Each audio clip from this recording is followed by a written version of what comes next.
America, said Horace, the office temp, was a run-down and demented pimp. Our republic's whoremaster days were through. Whither that frost-nerved, diamond-fanged hustler who'd stormed Normandy, dick-smacked the Soviets, turned out such firm, emerging market flesh.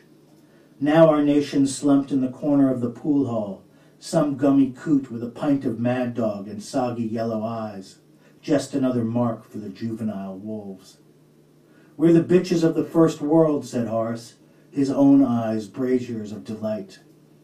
We all loved Horace, his clownish pronouncements. He was a white kid from Armonk who had learned to speak and feel from a half-dozen VHS tapes in his father's garage.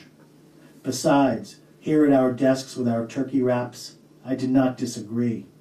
But I let him have it. It was my duty. We were in what they call a university setting, a bastion of, etc. Little did I know this was my last normal day at said bastion, that my old friend Purdy was about to butt back into my world, mangle it. I just figured this was what my worst teachers used to call a teachable moment. Horace, I said, that's a pretty sexist way to frame a discussion of America's decline, don't you think? Not to mention racist. I didn't mention anybody's race, said Horace. You didn't have to. PC robot. Fascist dupe.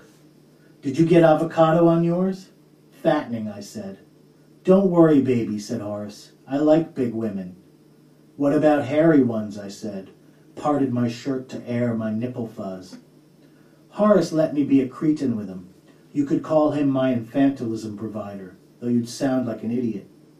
Otherwise, I was ostensibly upstanding, a bald husband, a slab-bellied father. Gentlemen, said our supervisor, Vargina, coming out from her command nook. Did you send off those emails about the Belgian art exchange? Horace swiveled back to his monitor with the mock panic of a sitcom serf. Vargina took scant notice of our talk, tolerated foul banter for the purposes of morale. But the fact remained, we had forgotten the afternoon's assignment. The gods of task flow did not easily forgive. Where we worked was in the development office of a mediocre university in New York City. It was an expensive and strangely obscure institution, named for its syphilitic Whig founder, but we often called it, with what we considered a certain panache, the mediocre university at New York City. By we, I mean Horace and I. By often, I mean once. Our group raised funds and materials for the university's arts programs. People paid vast sums so their spawn could take hard drugs in suitable company, draw from life on their laptops, do radical things with video cameras and caulk. Still, the sums didn't quite do the trick, not in the cutthroat world of arts education. Our job was to grovel for more money. We could always use more video cameras, more caulk, or a dance studio, or a gala for more groveling.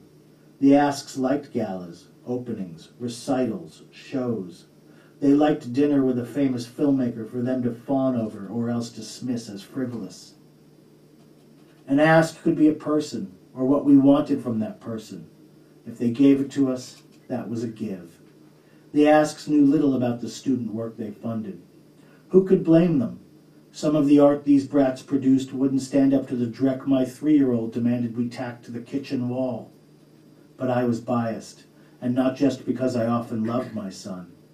Thing was, I'd been just like these wretches once. Now they stared through me, as though I were merely some drone in their sight line, a pathetic object momentarily obstructing their fabulous horizon. They were right.